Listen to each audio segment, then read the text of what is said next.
Our teachers have been wonderful. This is a fabulous project. We thank Mr. Lamb.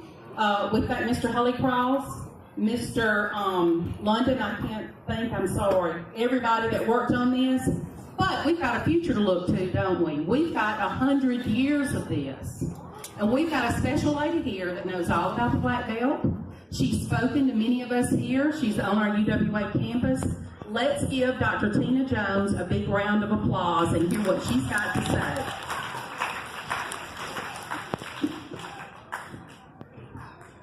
And I promise I will not be long.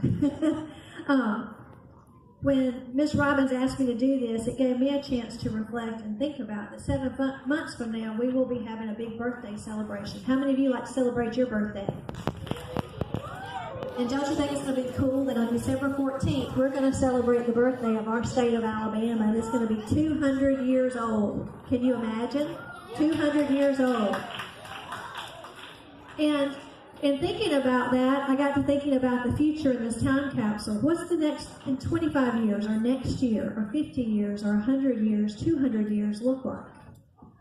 And in our field, you've already heard with the Division of Economic and Workforce Development, we have the pleasure of working with communities every day. And one of the things we get to do is look at their challenges, but also their successes, and we look for gaps and try to help them find their needs and improve the quality of life in our region. And to me, every one of you sitting here are going to be the next story and the next generation that helps make us better. And so that's my dream, is that I get to come back, and in 25 years, I get to see what you've done and what difference you have made, because you are the stars of our next 200 years. And so thinking about our time capsule, one of the questions I started asking myself is, what makes this place special? Anybody ever thought about that? What makes a place special? Where's a special place you like to go? Well, I think this place, Sumter County, is pretty special. And I got to thinking, is it the people, the land, the climate, the buildings, or is it some special recipe for which there's no exact science? And you all just create a cookbook of recipes. And you know that recipes can be for the same thing, but because somebody adds one little special ingredient, it changes it. Maybe it's your grandma's secret cookie recipe. And I would like to argue that we have a special recipe here that sometimes that we don't recognize. And one of those things that recipe consists of is our soil. Our soil is at the heart of it, and we all sometimes overlook that because it makes us have special things here.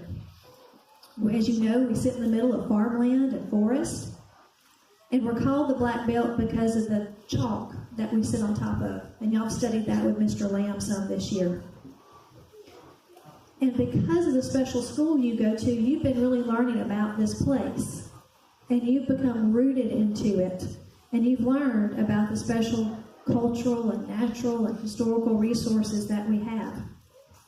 And because of that, you've been able to say, and I'm proud to say, hopefully, that our division, especially through the Black Belt Museum, helps you rediscover your own backyard so that you can have pride of place, whether that's the whole state of Alabama, whether that's your county, your city, your school, or even the home that you live in. Because only with pride of place can we have a really special community. When people enter our city or our county, they know when we have pride.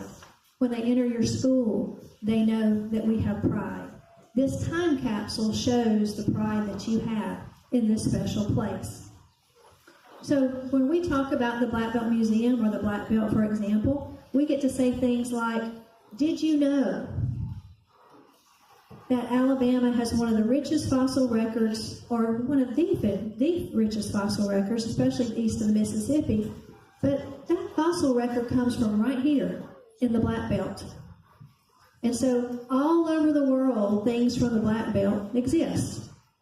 You can go visit them at the Field Museum of Chicago, the Academy of Natural Sciences in Philadelphia, the U.S. National Museum in Washington, D.C., the British Museum of Natural History in London, and even the Natural History Museum at the University of Berlin. How cool is that?